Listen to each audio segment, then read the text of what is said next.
Tma ako v rohu. Takto opisujú večernú bratislavskú Dúbravku jej obyvatelia.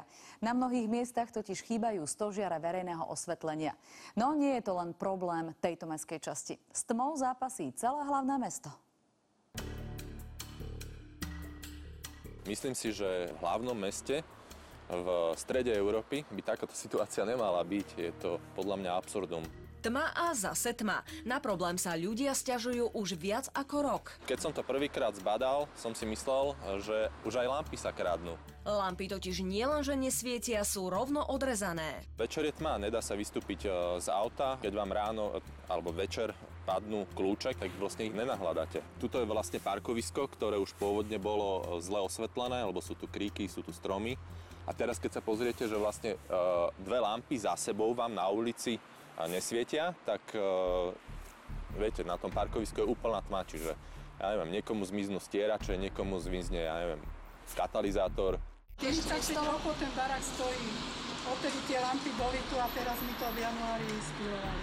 No fakt je tu tma jak pitlý večer. Že je so svetlom problém, vie aj mestská časť. Na magistráte, ktorý má osvetlenie v celom meste pod palcom, sa sťažovali opakovane. No to samozrejme je svetlo o 10:00.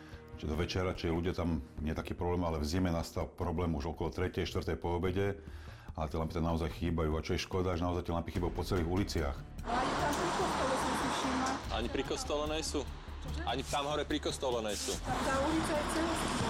Problém s odrezanými lampami ale nerieši len Dúbravka. Potýkajú sa s ním všetky mestské časti. Stav verejného osvetlenia je žalostný. V Petržalke je približne 8800 stĺpov, z toho magistrát eviduje 3900 ako ohrozených, čo je takmer polovica počtu. Odstránené stĺpy verejného osvetlenia sa nás bytostne týkajú, pretože sú úseky, kde je v rade odstránených aj 5 stĺpov, čo spôsobuje zvýšenie kriminality vo večerných hodinách.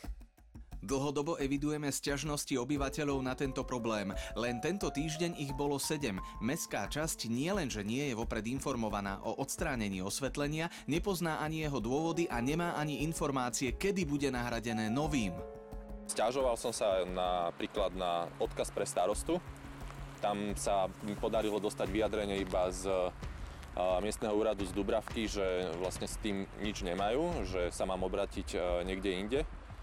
Tak som skúšal magistrát, tam je veľmi ťažko dostať odpovede a takisto som to skúšal priamo v Siemense. Tam sa dovoláte len na call centrum a vlastne síce preberú nejakú požiadavku, ale náprava sa zatiaľ neuskutočnila. Stožiare verejného osvetlenia sme museli z dôvodu bezpečnosti zdemontovať, čo bolo vopred schválené vlastníkom osvetlenia, magistrátom mesta Bratislava. Naša spoločnosť vykonáva iba prevádzku osvetlenia a nie je oprávnená rozhodovať o spätnej montáži nového stožiara. Toto vykonávame iba na základe súhlasu magistrátu. V Dúbravke, tak ako aj v iných mestských častiach, dochádza niekedy k tomu, že tie stožiare, na ktorých sú lampy, sú skorodované. Hrozilo by, že by mohli spadnúť a ohroziť tým obyvateľov, tak ich radšej odstránime a postupne tieto lampy doplňame. Minulý rok nám 12 lamp opravili, alebo 16 lamp bolo opravených minulý rok pomocou Siemensu, ale chýba takmer 100. A máme opakujem ulice, kde chýba 5-6 lamp na jednej ulici celej a za sebou tie lampy chýbajú, čiže tam 100 metrov tma napríklad. Zo začiatku vyzeralo, že budú robiť nejaké nové lampy alebo niečo také, ale vlastne už je to skoro pol roka a je tu proste tma. Hlavné mesto obhospodaruje všetky mestské časti, to znamená nielen Dúbravku, ideme postupne.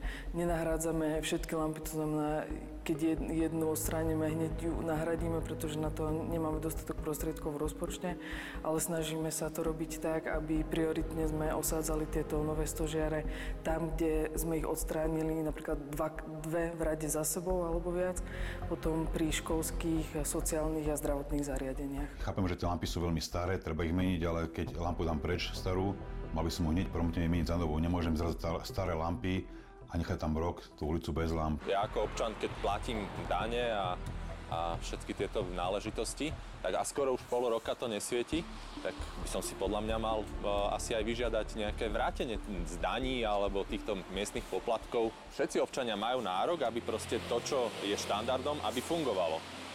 Aby proste lampy svietili. Mesto pripravuje koncepčné riešenie. Minulý rok bola ukončená zmluva na verejné osvetlenie so spoločnosťou Siemens A tento rok pripravujeme nové verejné obstarávanie, vyhlásime ho do konca mája a do konca roka by malo byť ukončené. To znamená, že ak všetko dobre pôjde, budúci rok by už mal nový dodávateľ začať vymieňať všetky stĺpy verejného osvetlenia. Koncepčné znamená v ponímaní mesta aj moderné, lenže to bude čosi stáť a výmena osvetlenia v celom meste aj potrvá. To budeme žiadať, aby tieto nové svetelné body boli na LED technológie.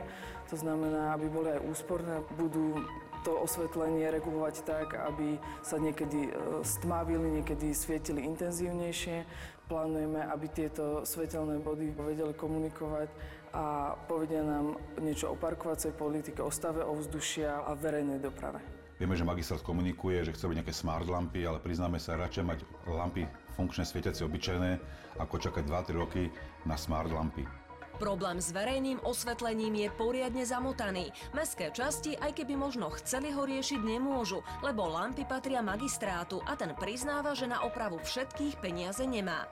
A tak je to zase občan, kto ťahá za kratší koniec. Môže sa permanentne sťažovať, alebo sa so situáciou zmieriť a do tašky si pre istotu pribaliť baterku, ak by náhodou odrezali lampu práve pred jeho domom.